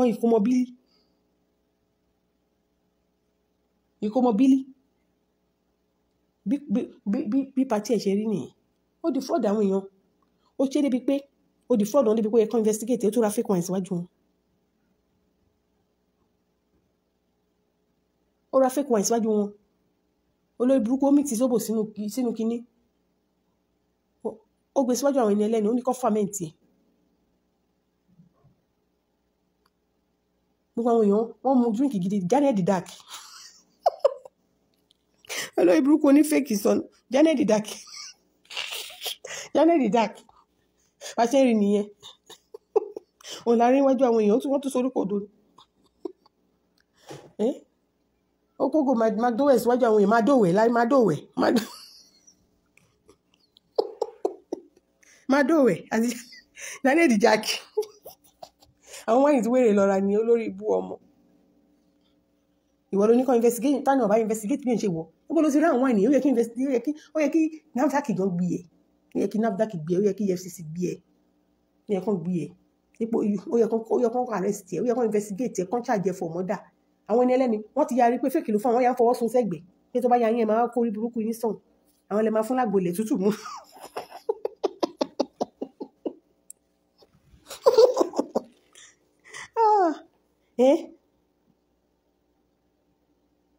olórí ibú olóhun ṣe ṣàkànnì tó ṣe abẹ́já omi gbọ́tọ̀ ni omi gbọ́tọ̀ odidi irin tó ganu ayé tó rí lérè pé nígbà tó máa padà pé lérí ẹ̀hún náà tó máa pé dé mo mọ̀ kó máa fẹ́ gbẹ bọ̀dá yẹn papọ̀ tó di pé wọ́n á ti fi ẹ̀bẹ̀ bá ti bọ̀dá yẹn jẹ́ ìyàwó pé pẹ́ bóun ló ń fẹ́ lọ méèkì òrí bíbí tó ti ṣe patí ṣe rí ni wọn ò tún lè decorate ẹ̀ àfi bí ẹni pé wọ́n ń ṣèkómọ sídí wọ́n ń ṣèkómọ múráìnà òrí bó ṣe rí ni ó dàbí setting àwọn ìkómọ Ìbàdàn ayé àtijọ́ yẹn bó ṣe rí nìyẹn gbogbo ẹ̀kọ́ àtàkì gbogbo ẹwà tàkì mọ́ra wọn àwọn agbátikú yẹn gan ló tún spice up fún ẹ díẹ̀ gbogbo ẹwà tàkì nígbà tó máa gbé yọ ló mú gèlè òun ló wé ní gèlè ga ló jẹ́ pé tírélà náà fi bá clear ọ̀nà fún gèlè olórí ibú ọmọ títú èbèbè náà yọ báyìí tó kó aṣọ voton defender of the university mo ní yes èyí galaga ju Power Rangers ẹgẹ́dùn gbogbo ẹ̀gẹ́ mi mọ́ ó dà kán ti ń flag wa ní láwọn wèrè mi ò mọ nǹkan tó ń ṣe o àwọn kókì ń sùn olórí ibú ọmọ ẹjọ́ tó bá ń gbọ́ mi kẹjẹ́ kí n mọ̀ pé ń gbọ́ mi mọ́ ó dà kán flag ni o lọ sí eléyìí ń ṣe network yá wọ́n flag ni o network lọ́kẹ̀ àbótí lọ́tì wọ́n flag ni o ẹjọ́ tó bá ń gbọ́ mi jẹ́ kí n mọ̀ ẹ bá ṣe ń gbọ́ mi jẹ́ kí n mọ̀ láì tẹ̀tì lọ́gàn yá ká wá máa lọ ẹ bá ń gbọ́ mi ẹ jẹ́ kí n mọ̀ tẹ́ bá ṣe ń gbọ́ mi please let me see your comment ẹ wá rí comment mo báyìí ok mo ti rí ok ṣe ẹ̀yin náà ò rí ń jọ yẹn ni tí sú èbèbè yọ báyìí mo wọ́gọ́ yé eré wo àjànàkú ṣubú kò lè dìde mọ́ kí ní burúkú tọ́kọ́ sí tọ́pẹ̀ ní damask yẹn àfi bí ẹni pé material ṣẹ́ mọ́ gèlè kan tọ́ṣẹ̀ ń ṣe ń sìn gèlè plain kọ́ báyìí tó mi ti wà gbórúkọ tó ń pè gèlè yẹn plain báyìí ó máa ń shine ni tó yẹ pé ó le báyìí àfi bí ẹni pé material náà fi ṣe kíní ẹ̀ mú pé but damask yìí àwa náà mọ̀ ń pa damask kí ló dé tí damask ṣe wá dàbí tó bá fi ń rán àfi bí ẹni ó dàbí tó máa fi ń rán ṣíàsì mọ́tò damask yẹn ó ní bó ṣe rí táwọn yẹn bá kọjá jù lẹ́gbẹ̀ẹ́ láti ó máa dàbí blade ni yóò máa ya wọn ni wọ́n ti fi starch wọ́n ti fi báyé ẹ̀jẹ̀ ló wá gan ló wọlé bọ̀ ló ń rìn bọ̀ ló dàbí àwọn Star Trek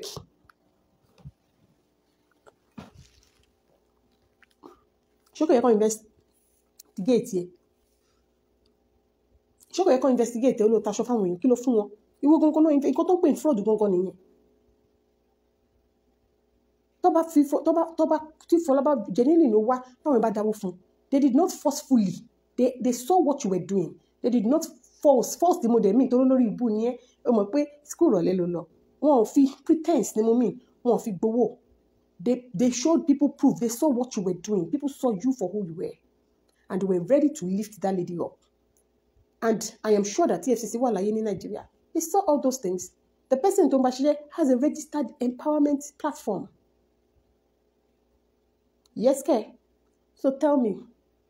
Ìwọ gangan ló yẹ kó investigate. Ipò ń forúkọ èèyàn kan trend láti jọjọ́ ẹ̀. Orúkọ Ìyábọ̀ Òjó ló fi ń trend nítorí ayé ẹ̀ ti bàjẹ́ tán.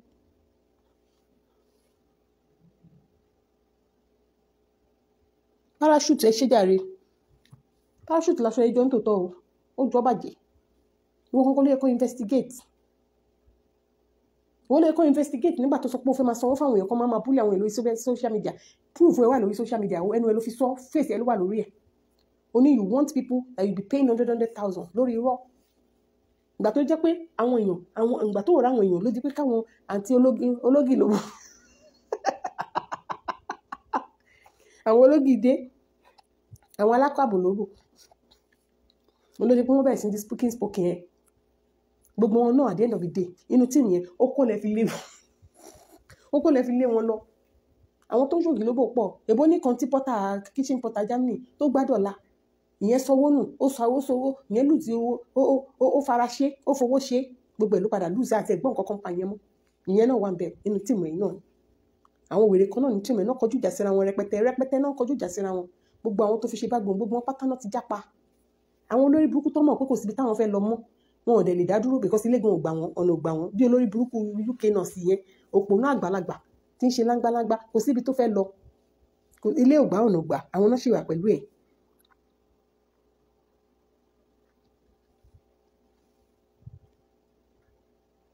Àwọn ológì ló bò. Mo máa ń wọ́n dà pé kílé tó ní support mo ṣe wá realize ẹni ìgbà tó lóun lọ ṣe ìyàwó kẹrin ó gbọ́ rí. Báwo ni o ṣe ní support yẹ? Ọlọ́run ló mọ orú nǹkan tó máa ń ṣe fáwọn ìyàwó ilé tó ń bá ń lé. At the end of the day náà, kàtí ṣe ẹ̀ka yẹn náà padà títí yẹn síta ni. Iṣẹ́ náà ń kó kìkiri ní hòtẹ́ẹ̀lì. Iṣẹ́ náà ń kó kìkiri lóòtẹ́ẹ̀ káàkiri. Ògì náà pín kiri. Alágbo tó lógì lóbò. Wàá òkè. Ara ẹ̀ ò balẹ̀. Àwọn èèyàn kẹ̀ mí tẹ̀ like ẹ mention mo dislike yẹn because ṣẹ́rí yẹn ti woman yẹn tiẹ̀. Woman yẹn, she's a very confused person. Àwọn tó kì í mọ nǹkan tó fẹ́ ń gbèsè ayé wọn ni. People who are very confused about the way their life is. I don't want to talk about her. I'm not interested in her. She's so unimportant. She needs validation. And I'm happy she's getting her validation wherever she's getting her validation. And whatever comes out of it is a problem. I keep saying it. I will never because mo fall out pẹ̀lú èèyàn kan kí wọ́n lọ join evil. Láti do evil sẹ́ni ẹni tó mọ̀ pé evil ni eléyìí. Evil lives here. Báwo ni o ṣe máa fi agbára ẹ máa lọ? Ẹ wo ẹjọ́. Ẹ má gbé mi lọ direction. Because it's irritating to me. Ẹ wo gbogbo àwọn likes wọn tó support wọn. Gbogbo náà wà balance. Is either they're not steady upstairs. There's something wrong somewhere. Ẹ jẹ́ ká wá máa lọ. Ẹ jẹ́ ká wá máa lọ. I think I passed my message. Enough. Ẹ jẹ́ ká wá máa lọ. Mo kí gbogbo wa o. Bá ṣe ń bá wa support àwọn ọlọ́jà wa. Ready to wear wa. Ẹ má gbàgbé. Ó wà ń bẹ̀. Affordable. Oní cream wa. Ṣé bẹ́ẹ̀ rí bí skin wọn ṣe rí. Oní cream wa. Ẹ bá wa patronize wọn. Wọ́n ta human hair. And you can see it yourself. Please patronize her. DM her. DM. Send her DMs. Ask her questions. Oní gold wa náà wà ń bẹ̀ o. Oní gold wa náà wà ń bẹ̀. Aláṣọ wa Lọ́lá. She's also there. Adúpẹ́ lọ́wọ́ gbogbo yín bẹ́ẹ̀ ṣe máa ń patronize the businesses wa. We want to say a big thank you to all our lovers. We also want to say a big thank you to our haters because hatred won't promote wa. Ó dẹ̀ ń jẹ́ kí a máa ní opportunity àti ìdùnnú àti ayọ̀ láti máa sọ tòótọ́ every day. Mo dúpẹ́ fún gbogbo ẹ̀yin tó jẹ́ pé ẹ dúró ti òtítọ́ láti jọ́ tí àwọn ọ̀rọ̀ wèrè kò ì ti ṣẹlẹ̀. That you have refused to budge. May God help you. May God continue to bless you. Àwọn ọmọ yóò ní ṣì ìyàwó, wọn ò ní ṣìyàn. Ṣé wá rí mo ní parting message kékeré kan. Ó ní àwọn kankan tí mo rí tó ń ṣẹlẹ̀ lórí social media tó ń ṣẹlẹ̀ nínú ayé àwọn èèyàn. Ṣé rí àwa ìyá tá bá ní ọmọbìnrin, ẹ jẹ́ ká wà close sí wọn. Tá bá ní ọmọkùnrin náà, ẹ jẹ́ ká wà close sí wọn. Àwọn ọmọ tó wà nísìnyí ti yàtọ̀ o. Ẹ má jẹ́ ká jìnnà sí wọn. Ẹ jẹ́ kí wọ́n lè bá wa sọ̀rọ̀. Because ṣé rí tí wọ́n bá dàgbà, tó bá jẹ́ ọmọ tó ń bá wa sọ̀rọ̀, wọ́n máa ní confidence láti lè keep anything sí wa lọ́wọ́. A lot is happening out there sí àwọn obìnrin wa tó wà nínú marriages there is a lot of abuse going on out there. Ẹ jẹ́ ká build àwọn ọmọ gidi. Ẹ jẹ́ ká build àwọn ọmọ tó jẹ́ pé wọ́n lẹ́kọ̀ọ́. Ẹ jẹ́ ká build àwọn ọmọ tó jẹ́ pé a fẹ́ kí wọ́n ṣoríire, tá a fẹ́ kí wọ́n dójú tì wá. Ẹ wá jẹ́ ká close mọ́ àwọn ọmọ wa o. Ẹ má jẹ́ ká jìnnà sí wọn o. Ẹ jẹ́ kí wọ́n lè sọ tinú wọn fún wa o. A lot is happening out there. Ọlọ́run á fún wa ṣe o. Lórí àwọn ọmọ wa, àwọn ò ní kábàámọ̀ o. A ní síkún o. A ní ṣọ̀fọ̀ lórí àwọn ọmọ o. Mo dúpẹ́ lọ́wọ́ gbogbo atajọ́ yìí lénìí. Mo fẹ́ láti mi ní time láti porúkọ mọ́. Mo ní àwọn few names kan. James Adedeji, Abike Ibrahim, Madam Gbébọ́dì ẹ ṣe máa ṣe wá pa. Kàyọ̀ Olóyèdè, Naomi Evans, Adéọlá Samson, Kimberly Ereta, Ọlánìpẹ̀kun Ọláìdé, Abike Ibrahim, mo ti pè yín, Túnráyọ̀ Odúsọ̀yà, ẹ ṣé o, God bless you all, ẹ̀yin màámi, mo dúpẹ́ Mọ́rẹ́nikẹ́ Òkúnnù, Madam Abiola Onímọ̀, Lọ́ọ̀lọ́ Ferrari, Remu Afis Ẹ̀ṣísà, Lọ́ọ̀lọ́ Kimberly, mo ti pè gbogbo yín, Adéọlá Wùnmí, Elizabeth Ọládìran, mo kí gbogbo yín, Madam Túnráyọ̀, mo kí gbogbo yín, ẹ ṣé, mo really appreciate yín, God bless you, Pretty Bolanle, God bless you, Madam Taiwo Adebisi, Madam Juliana Ayozie, I want to say a big thank you for being a lover, for being a truth sayer. Ọlọ́run á bá mi dá sí gbogbo ọ̀rọ̀ ayé yín. Madam Káyọ̀dé Fúnkẹ́, Ọlọ́run á bá mi dá sí gbogbo ọ̀rọ̀ ayé yín. Gbogbo nǹkan tẹ́ ń gbé sọ́kàn tẹ́ fẹ́ ṣe ní rere, tẹ́ ẹ̀ mọ̀ bí tẹ́ máa gbé gbà ní agbára Ọlọ́run, ọ̀run á bá yín dá sí. Solution ẹ̀ máa wá, iṣẹ́ yín ò ní díṣẹ́, ẹ ṣé, mo appreciate yín o. Ẹ máa patronize wa o. We love you so much and keep staying with the truth. Naomi Evans, keep staying with the truth. Only the truth can set us free. Only the truth can set us free. I love you all. Sedont. I've not seen you. Sedont. I just love that name. Eshegon, I appreciate. God bless you all. From me green. Eshegon, God bless you. Eshegon, ma. May God bless you. May God be with you. May your ways be smooth. Lágbára Ọlọ́run, gbogbo àwọn tó máa ń da sansan káàkiri àní rí àwọn olórí burúkú bí wèrè kó wọn ní tọwọ́ bọ̀ ọ̀rọ̀ ayé wa o. Àní náà kan tán ká tó rí mi. Thank you so much. I love you all. Yes, ma. Eshegon, ma. Madam Sedont. Eshegon, really appreciate you. God be with you all. Thank you, Madam Taiwo Adebisi. Ó tún dìgbà kan náà. God bless you. Bye. Ẹ wá ra ọ̀tá, ẹ̀yin tẹ́ bá fẹ́ ra aṣọ. Mo ti láwọn ọ̀rẹ́ àti bùbá. Mo dúpẹ́ lọ́wọ́ gbogbo ẹ̀yin tẹ́ patronize mi. Ẹ jọ mí lójú gan. Tẹ́ bá mi rajà aṣọ for this week. Ẹ ṣé gan ni. Gbogbo ẹ̀yin tẹ́ patronize spiritual items. Ẹ ṣé. Gbogbo ẹ̀yin tẹ́ patronize mi láti rajà iléeṣẹ́ tí ọ̀nà aṣọ́ra àbá náà. Mo dúpẹ́ lọ́wọ́ gbogbo yín. Àtẹ̀yin tẹ́ tí ń bá mi rajà tẹ́lẹ̀ gbogbo yín pátápátá. Mo dúpẹ́ lọ́wọ́ yín. Ní agbára Ọlọ́run, àdúrà gbogbo wa máa gbà. Àníwá kìsà kẹ́yìn aṣọ. Ìbànújẹ́ kéré ó tóbi kò ní ṣẹlẹ̀ sẹ́ni kankan nínú wa. Àní ríbi nínú ayé táwa yà ní rí wàhálà. Ẹjẹ́ ẹlẹ́jọ́ ọ̀rọ̀ ọlọ́rọ̀ kò ní di títí wa. Àní rogo ẹjọ́ ìjọba. Ẹ má gbàgbé gbogbo ẹ̀yin tẹ́ bá fẹ́ ra aṣọ. Àwọn aṣọ wà níbí. Mo sọ fún yín pé mo ti kó àwọn new ones wọlé. Mo ti láwọn ìró àti bùbá yín tẹ́ bá ní ìdáwọ́ ìró àti bùbá kì í ṣàwọn bùbá tọwọ́ bọbẹ̀ o. Àwọn tó wọ́n sì tó máa dé bíbáyìí tí ò ní kọjá bíbáyìí. Mo ti ní wọn. And they are very beautiful. Bákan náà mo tún ti láwọn latest búbù. Àwọn búbù yẹn ṣé wọ́n tó tiẹ̀ fi bò ó ṣọ́ọ̀kì mi. Ó ṣọ́ọ̀kì mi ní ju búbù méjì lọ mọ́ sí. Yes, I have just ní new design tí mo ṣe kó wá just 2 ló kù. Yeah. Méjì. Ẹ má bínú, owó yẹn pọ̀. Òun ló sọ mí dẹ́lẹ́ àbáyé. Ẹ wò búbù yìí méjì péré ló kù. I have just 2 left, which is this lemon and pink. 2 color tó fún nìyẹn. Very beautiful. Wọ́n wọ̀ ṣe èmi ní white, gold, orange, blue, gbogbo colors tó kù. Mo ti tà tán. Ó ti tán. So ẹ̀yin mọ́mì mẹ́yìn dájú mi, ẹ wo color tẹ́ ń wò lọ́wọ́ mi. Color yìí náà fine. Gbogbo àwọn color búbú yẹn tí mo tẹ̀ kó wọlé ló fine. Ó fine. Ìgbẹ́yìn tí a máa wo program mi dáadáa, ẹ ti rí bó ṣe rí. Wọ́n kó ṣẹ́ sí wọ́n wá stone lẹ̀. Materials ni o. Kì í ṣàǹkárá, kì í ṣàdìrẹ o. Materials are very beautiful. Ó fine gan. So ẹ̀yin tẹ́ bá need wọn, ó wà available. Yàtọ̀ sáwọn ilé kẹ́dẹ̀ nìyí. Àwọn lace náà ti wà. Àwọn kaftan lace, kaftan Ankara tó fine gan. Ẹ trust me tí n bá sọ wípé yes, ó fine. Bí mo bá ṣe polówó ẹ̀ fún yín náà lẹ ṣe máa bá wọn. So ó ṣe kíni? Ó wà ní ìkàlẹ̀. Ẹ pè mí kẹ́ wá ṣe kíni? Kẹ́ wá mú títí yín. Bákan náà ẹ̀yin tẹ́ bá fẹ́ ra wig. Gbogbo ẹ̀yin tẹ́ bá mi ra wig, in fact, mi mọ̀ mo ṣe lè dúpẹ́ lọ́wọ́ gbogbo ẹ̀yin tẹ́ ń bá mi rajà mi, Ọlọ́run alààyè ń gbọ́. Kéèyàn kan ṣoṣo máa ra wig 4, 3, 2, 1. Mi rẹ́ni tó ra wig kan. Kò sí. mẹ́ta méjì mẹ́rin bó ṣe ń kó nìyẹn. Ẹ ṣe gan ọjà mi ò wọ́n, mo máa sọ fún yín. Èmi gan fúnra mi gan, mo láwọn wíìgì kan bí báyìí, mo wo iye tí mò ń tà, mo wá lọ sórí TikTok, mo ṣe léyàn kan nìyẹn tóun náà ń ta rú ẹ̀. Tẹ́ bá gbọ́ iye tó tà ×2 owó tèmi ń ta ti tèmi lòun fi tẹyọ kan. I was like wow, tí mo fi lè pa àwọn ọmọ pé wá wo wíìgì ẹ wo iye tẹ́ni ìpè, ẹ wo iye tèmi ń tà. Àlùbáríkà lójú, òun lọ́lọ́run fi ń bá mi ṣe. So ẹ wá patronize mi, ọjà mi ò wọ́n. Nǹkan tẹ́ bá rà lọ́wọ́ mi ẹ lọ price ẹ wò níta. Ẹ rí pé yes, ọ̀pọ̀ ní Lady K tà fún yín. So ọjà mi cheap gan, àlùbáríkà lójú. Àjẹpà èrè gan Ọlọ́run ní fún yín kò nífẹ̀ẹ́ sí.